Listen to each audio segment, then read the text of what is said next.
Hey everybody, welcome back. So in this video, I wanted to talk about a neat little utility called Smokeping. And I'm going to keep this video fairly short just because A, I'm a little bit sick. Uh, B, I'm having some stuff going on with my desktop computer. Um, Not really worth getting into. And I think there might be a little bit of an audio weirdness kind of loop thing going on. So I want to talk about Smokeping, and I think that Smokeping might be something that a lot of you guys are not familiar with, you haven't played with before, and let me kind of explain why I thought it'd be interesting to talk about Smokeping and kind of what led me to doing this.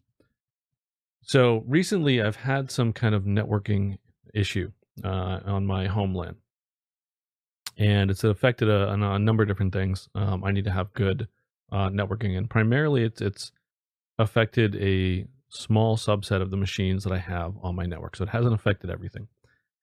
And initially, I thought it was a kind of a network wide thing. So I looked at my router, I looked at my firewall, I looked at switches, number of different things. So what I ended up doing is sort of ruling out things and sort of narrowing the scope of the problem to power line Ethernet, which is something that I use in my home environment. So just to kind of give you an idea of what my sort of home network looks like, we've got, your internet router, right? So this is, my router over here. And then this connects into a switch. And then I've got a number of different machines, obviously, that hook into this. One of which is a QNAP NAS, and I've got another Ready NAS.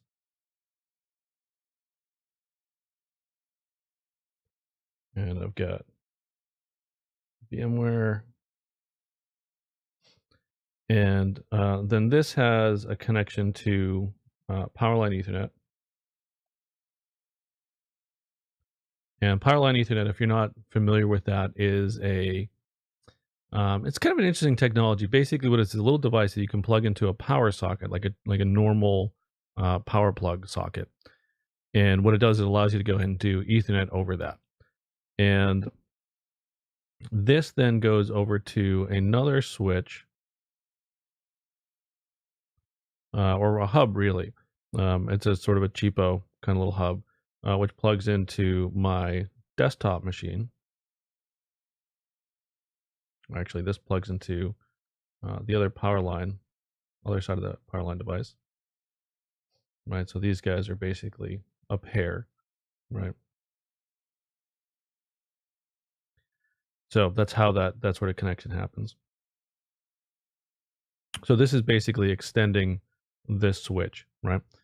And then this then connects to another kind of device, which is an AP. So this is a sort of a wireless device. This router also does Wi-Fi, right? And then this does Wi-Fi as well. So it extends the Wi-Fi network. So I've got a whole bunch of different devices here, and what I was trying to do is trying to go figure out, right, where is the segment in my network that's sort of the piece that has some issues. So this switch is also connected to a number of devices, one of which is my TV, and then a whole bunch of sort of media related devices, and then I have something called a NanoPi M4, which is sort of like a Raspberry Pi sort of on steroids, right? So it's a nice little fast single board computer machine that's sort of powerful enough that you can go ahead and do things with. Right. So what I wanted to go ahead and do is basically set up a machine that could not just sort of monitor the connectivity of my network, but also sort of get an idea of what the performance of the links were. And that's a really good application for Smokeping, right? So that's kind of what Smokeping was designed to go ahead and do. So let me go ahead and pull up Smokeping. And what I tried to go do is set this up. My dog is messing around with some stuff in the background. So sorry about that. So yeah, this is Smokeping installed. This is just a VM that I have. This is running on actually my QNAP. It's basically just a VM running on QEMU. So it's on there. And the nice thing about that is that that's something that I always have on.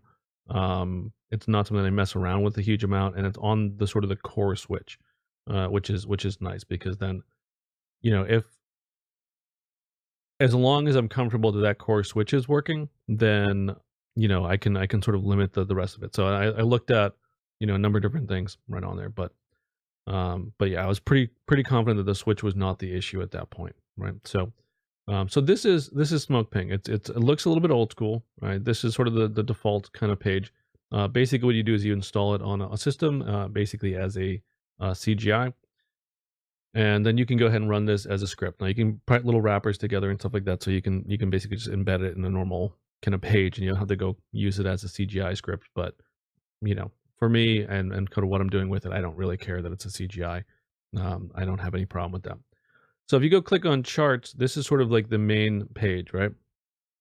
So I wanted to go do is sort of look at a couple different things. I wanted to go look at external network connectivity because one possibility was is there's something weird going on with my router, and that there was some kind of issue related there. Also, while I was pretty confident with my switch, if I had kind of connectivity issues from a device on that switch to the internet, that would give me some information about maybe the switch could be the issue, right? So what we see here is we see the median round trip time to my web server, right? So I've got a web server that runs on Amazon AWS, and I've got another one that runs on DigitalOcean, right? I like to have this sort of redundancy there. So the second one is just mx2.mydomain.com, and basically we can go ahead and see the connectivity here, right? So we go ahead and see packet loss, 0 across the board. You can see the median round trip, right? All that kind of stuff. Then we can also go ahead and see the top standard deviation. And you go ahead and see here that we have the top standard deviation to the NanoPi. And again, the NanoPi is this guy.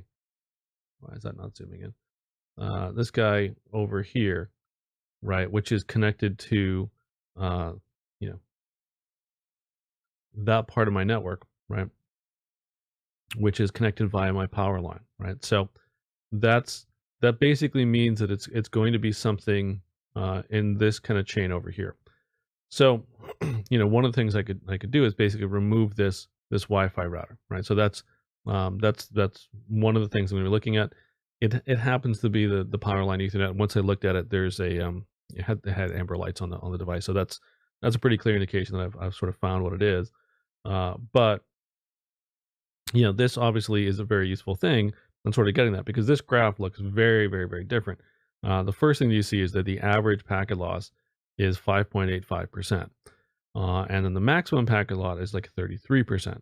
So that's pretty significant. And we can go see this for a number of different things, right? So I'll just kind of walk you through some of the rest of the kind of charts. So you can go ahead and see the charts where we have the loss. We can go ahead and look at this is going to go, and I haven't switched everything yet, so my network is a little bit slow and unreliable right now because I'm on my desktop machine as I'm doing this.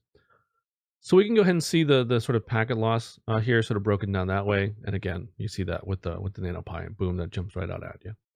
We can go back here and we can go look at by max, and again, this is going to load up, and then we can go ahead and see max round trip time and so forth and so on. Right. So and then we basically have some settings that I kind of configured. So I configured this to have an internal group of servers, an external group of servers, and then services that we can go ahead and look at and sort of get their latency. And we'll take a look at some of the config files for this a little bit later on. So if I go click on internal, we have my LAN hosts, right? So I've got .1, I've got .111, and then I've got 54, right? So these just happen to be my router, my switch, and then the switch management IP address, and then 54, which is the NanoPi. And then you can go ahead and see here the sort of network kind of connectivity. I can't talk connectivity stuff and the medium round trip time and all that kind of business. right? So that's the first part. We can also go ahead and zoom into one of these. So if I go click on router, it's then going to go ahead and sort of pull up the more detailed graphs specifically on the router. So we can go and see the last 3 hours. We can see the last 30 hours. And I just set this up, pretty recently, a couple days ago, to go ahead and troubleshoot this. So I don't have a lot of history there, but you can see, you know, 10-day rolling history, and then, a little bit over a year. So that's pretty neat. It's a pretty cool little utility. I can then go to the external section, and then this is just, checking on a couple different sites, right? So I've got my external MX2 host, my primary web server. I disable ping on that host. I might turn it back on because it might be nice to have, but I blocked it on the local firewall. And then Google.com, they're nice to go ping because they have great uptime.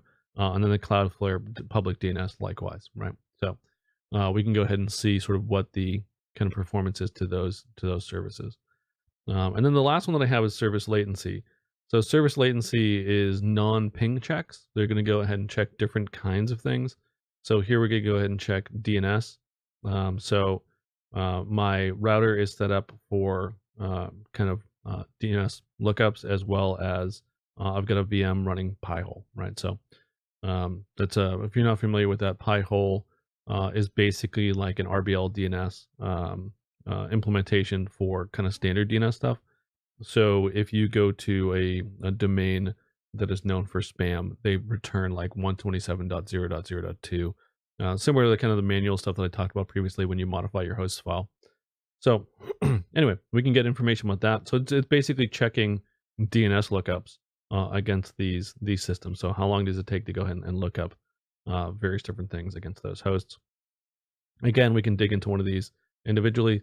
And then I have a check using curl or curl, however you want to go say that, against my web server, and then MX2 as well, because both of those run, my web services. So, just sort of a nice thing. Kind of threw this together just to kind of get some visibility into what's going on. There's plenty of other tools to go do this kind of stuff, but I think that this is a fairly straightforward tool to go ahead and set up. So basically, all you really need to go ahead and do is get on a system that's running pretty much any kind of version of Linux. This happens to be OpenSUSE system that we have this set up on, but this could be Ubuntu, or it could be Arch, or it could be pick your favorite distro, right? So basically what you do is you go install the package, and then you go CD, and my typing is probably gonna be terrible, by the way. I cut my finger, so my index finger, my left hand, is a little out of commission, so my typing may be a little bit odd. So you CD to etc Smokeping, and then basically what you do is I'll just do an ls for it over here, and there's basically a config file, right? So there's config.dist is the one that your distribution will come with. It might look a little bit different in, let's say the Ubuntu or the Arch or the Debian or the Red Hat kind of version, but this is the sort of default kind of configuration with the SUSE one. So there is no config file initially, but there is a config.dist, which was sort of the base one that they give you. And then in the examples directory, if I go ahead and do an ls examples, you can go see that there's a bunch of different examples. So I basically just took the simple one and the multiple probes and sort of made like a combination of the two, right? So my config file looks like this. So if I go edit this config file, we take a look at this, and we go ahead and pull this up there. I'll go to the first line. So you can see that there's a bunch of sort of preamble stuff that's on there. So it's, where's the CGI script? What's the data dir? And basically what you want to do is you just want to make sure that you have these locations accessible by your web server, right? So you're going to go install, Apache or Nginx or something like that. I think most of the packages will have a sort of default config file. I've always liked the Ubuntu style Apache configuration where you have sites available and sites enabled. But however you want to go do it. Basically, the way that they do this on SUSE is that you go edit the Apache config file and you enable some options, which we may actually go take a look at shortly. So anyway, we get the data dir, which is basically where it's going to go keep some of its data. We have the, image URL, which is where it's sort of creating a cache file for the graphs. And then basically, similarly, we get server/wwhd.smokeping, which is a directory that gets created when we install this. And if it's not installed, create it. So if we go ahead and down here, we can see some more stuff. Most of this I just took as sort of the default, right? So the sum loss section, the database steps, all that kind of stuff. The average, median, max, all that kind of things. I just left those completely default, and I left the template the default as well. So the idea is it uses this template file to go ahead and create the CGI script. So basically, it inputs that, and then it goes and sort of creates the main page. So if you wanted to make this prettier or cooler looking, you could just go ahead and edit that sort of that base page, and then it would go ahead and create a version based on whatever changes you made. And then we have the charts section, right? So this is basically we've got a menu, right? So if you go back over here, you can see that we've got our menu, and the first thing in the menu is charts, right? And then we get the sort of most interesting destinations and so forth and so on, right? So I'm going to go skip down here a little bit. And then we get some information about the max, the loss, the median, basically the stuff that we looked at initially over here.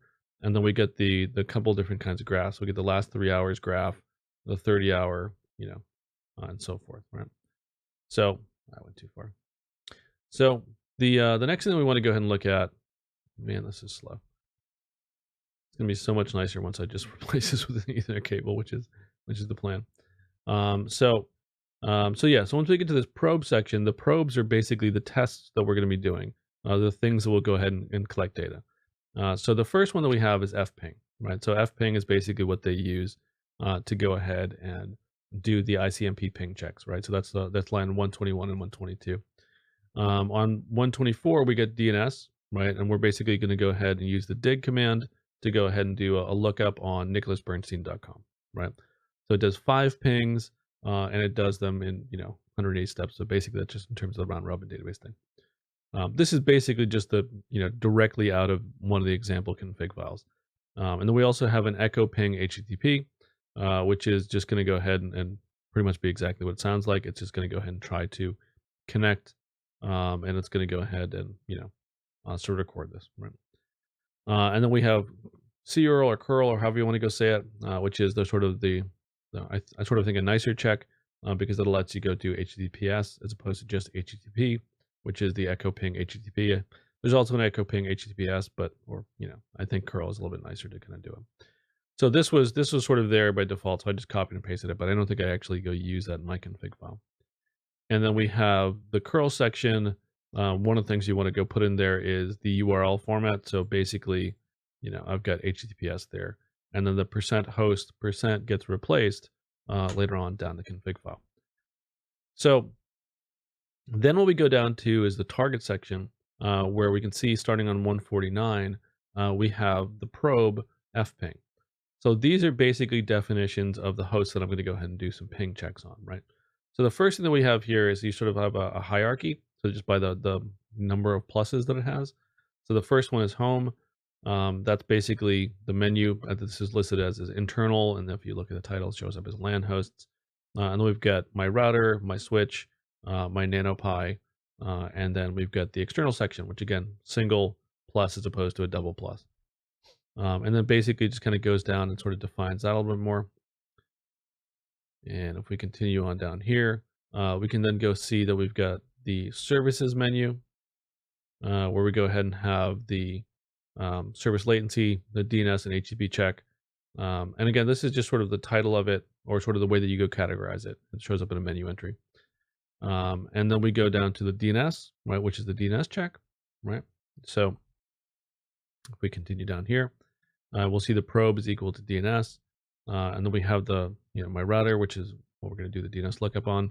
And then we have my second DNS server, which is the Pi hole, right, which we can go ahead and do a DNS lookup on. And then we have the HTTP checks, which can be done by curl. And then we give it just the web server and the secondary MX server. So between the two, it's a pretty straightforward way to go ahead and set this up. Um, Not something that you need to go bang your head on too much, which I think is a nice thing because you're going to be using this to sort of troubleshoot stuff. So if I go ahead and look at my Apache configuration, I think this is just the httpd.conf.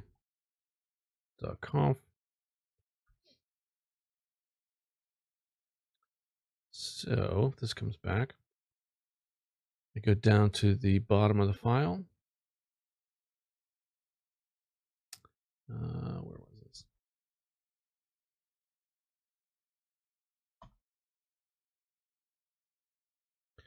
So one of the things that was a little bit funky about this was there's actually a sort of a config file that they sort of create for you for the Smokeping section. So if I do an lsconf.d,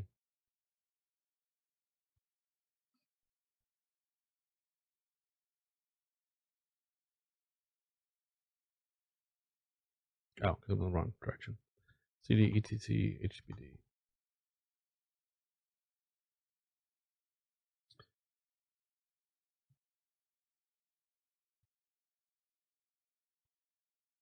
All right, so now I'm in the right place. I can then go ahead and do the cd2 confd and ls. You can see that there's a smokeping.conf. If I do a vi on this,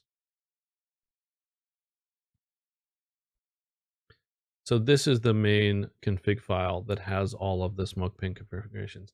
So the way that this works is they have a keyword that you can go set. This is sort of a SUSE way of doing things. I think it's a little bit funky, but I basically just sort of took their kind of default config. And basically what you do is you just, set that. So at that point, all this gets loaded, right? So I just disabled the auth stuff because it's kind of unnecessary on my little homeland for a temporary testing kind of thing. So you can go ahead and see that that's a very, very, very simple kind of Apache configuration where we're just basically sort of defining the directory where the stuff is going to go live. We're going to have the smoke ping definition for the CGI, and that's kind of basically it, right? So if I do grep smoke star, we'll see that it's going to show up in oh, I'm in the conf directory. So that's weird. It's in one of those config files. Sorry, I'm tired and I'm sick. So so yeah, so that's a little utility that I think you guys might find interesting and potentially useful. So check it out. Play with Smokeping. It's a nice little project that you guys can go ahead and do. As you can see here, it's something that is not only useful for larger projects where you want to go ahead and get an idea of the latency of things, and see if you're getting decent performance of things. So like for example, I changed this to a different socket, and you can see over the last 3 hours it really has not made very much of a change, right? So um, you know I'm not sure exactly when I made the change, but I plugged it into a different socket hoping that would help. But I'm probably going to either need to switch over to Wi-Fi or just go back to using just a regular old Ethernet cable, which might be a little bit simpler because I don't have a mansion or something like that that really requires me to go do this. It was just sort of nice to not have to have a cable run. So yeah, that's Smokeping. I hope it was useful. I will see you guys in another video. If you've enjoyed this, like, subscribe. Sorry for the lack of video and camera and all that kind of stuff. It just yeah, I had to go back to an old version of Windows because I had cloned a disk and there's weirdness with it booting up and stuff. It's a long story. I'll get that fixed and won't have to worry about it. I'm sure all of you guys who said that we shouldn't be on Windows on this channel, you are more than welcome to gloat on this one because this is certainly an area where Windows is being annoying and Linux would just be so much easier. But alas, I am required to use Windows for work, and that's the primary purpose of the desktop. So yeah. Anyway, have a great day. I will see you guys in the next video. I will probably also post something about that sort of friends and family class that I'm going to be doing, and we'll sort of yeah, I'll get some dates for that. Probably actually would have been perfect to do it this week, but I've get some kind of stuff in the air where I'm going to be going up to Google to teach a class, and then also I got approached about becoming a instructor for the Google Cloud um, platform kind of stuff. So to do that, I got to go through a whole bunch of stuff, and I wanted to sort of set aside a lot of this week for studying, just because I knew I was going to have it off. But I'll definitely be trying to let you guys know when I'm going to be doing the class. The you know, and if you guys are new to these videos, if you go back a couple, um, as a thank you to a lot of the people who subscribe to this class or subscribe to this channel already, I'm going to be doing a very very discounted version of a class that I just wrote for the LPI Linux Essentials. So anyway, have a great day. I will see you guys in another video. Next time we'll have my face and all that good stuff. I'm sure you guys aren't aren't missing that too much. But the next one we'll have the camera back and all that good stuff. So have a great rest of your day. Take care of yourself, and I'll see you guys in another video.